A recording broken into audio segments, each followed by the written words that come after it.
Boa noite. Vamos falando sobre fé, né, que a gente estava falando anteriormente. A fé religiosa, condição da fé inabalável. Do ponto de vista religioso, a fé é a crença nos dogmas particulares que constituem as diferentes religiões. Todas as religiões têm seus artigos de fé, ou seja, a descrição do que os seguidores devem ou não acreditar. Sobre esse aspecto, a fé pode ser racionada ou cega. A fé cega não examina nada, aceita tudo sem verificar, tendo que é falso o que é verdadeiro, e cada passo que se choca com as evidências da razão. A fé elevada ao excesso produz fanatismo. Essa fé cega aí leva o cara a fanatismo, né? Começa a acreditar que tudo aquilo ali é verdade, que se cair um papel do céu é um sinal. Bah, eu já fui assim. Eu já fui um cara fanático, por isso que eu tô falando. Então eu sei reconhecer uma pessoa fanática de longe. Quando a fé está apoiada no erro, cedo ou tarde desmorona. Somente a fé que tem por base a verdadeira e possui um futuro assegurado, pois nada tem a temer, com o progresso dos conhecimentos. O que é verdadeiro na sombra também é na luz do dia. Toda religião pretende ter posse exclusiva da verdade, mas impor a alguém a fé cega sobre uma questão da crença é confessar sua impotência e demonstrar que está com a razão.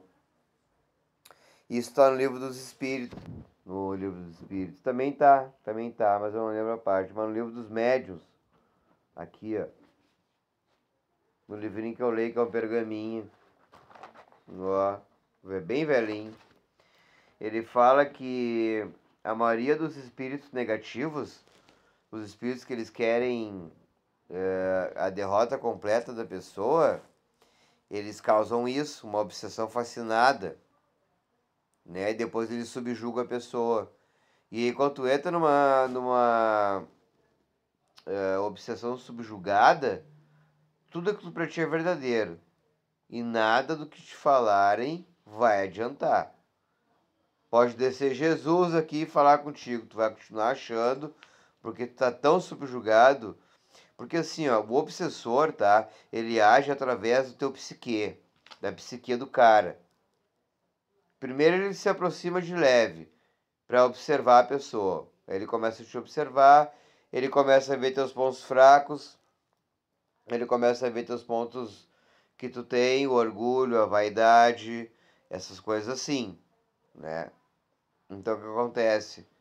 Se tu tem uma fé cega, o que ele vai fazer? Ele vai trazer uma outra pessoa para o teu lado, que também tem essa mesma fé cega, e vai compatibilizar com essa pessoa.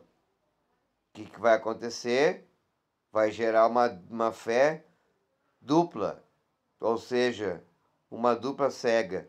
Vão ser dois cegos, um cego guiando o outro até cair no abismo, porque uma hora a fé cega desmorona.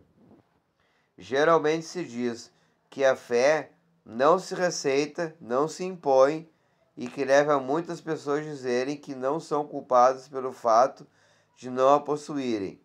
Sem dúvida, a fé não se receita.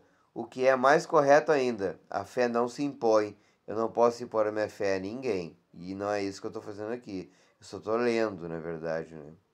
Falando algumas coisinhas aí.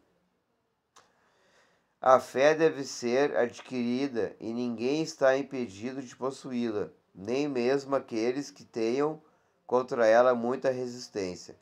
Falamos de verdades espirituais básicas.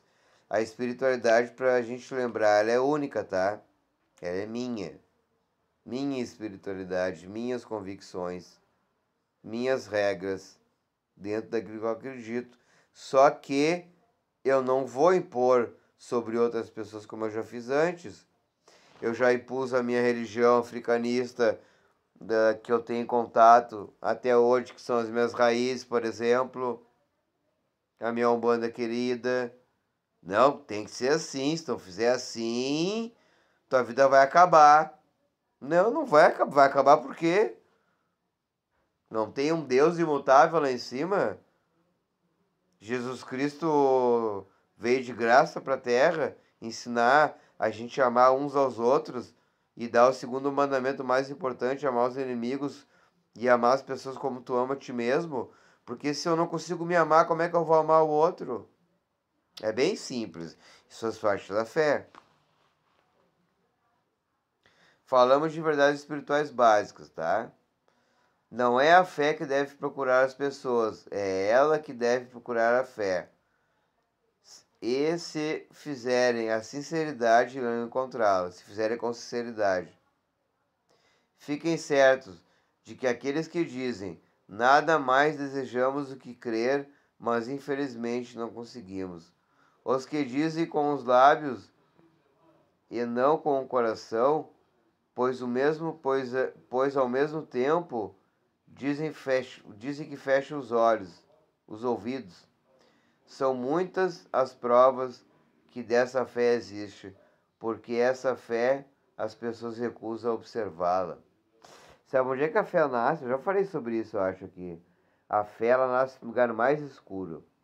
Onde é que nasce a lótus? Ela não nasce no meio do lodo? No meio da escuridão? Como é que ela consegue nascer no meio daquele monte de porcaria no meio?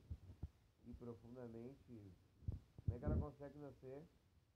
A fé também nasce assim.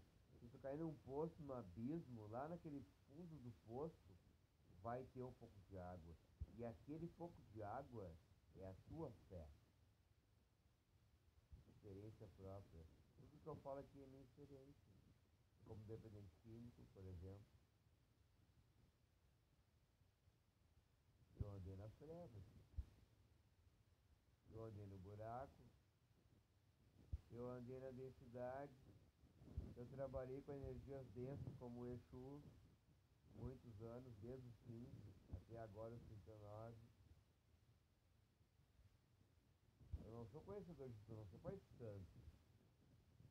Eu não preciso ser pai de santo para ter uma energia dessa, ou para ter guias do meu lado. Basta que eu tenha uma fé racionada. Saber o que eu tenho do meu lado. Saber que eu tenho um guia que me protege. Né? Saber que tem Deus do meu lado. Que Jesus é meu irmão. E ele não quer seguidor. Ele quer pessoas libertas. A gnose fala sobre isso. Experimente de estudar a gnose. Para vocês verem, não levem tudo a sério. O problema é que nós, aí eu posso falar no plural, a grande maioria, e eu também me incluo nisso. Às vezes eu me levo muito a sério. E eu levo muito a sério a espiritualidade, é uma coisa que eu gosto muito, meu pilar principal. Espiritualidade, disciplina e trabalho. Sem esses dois primeiros, na minha vida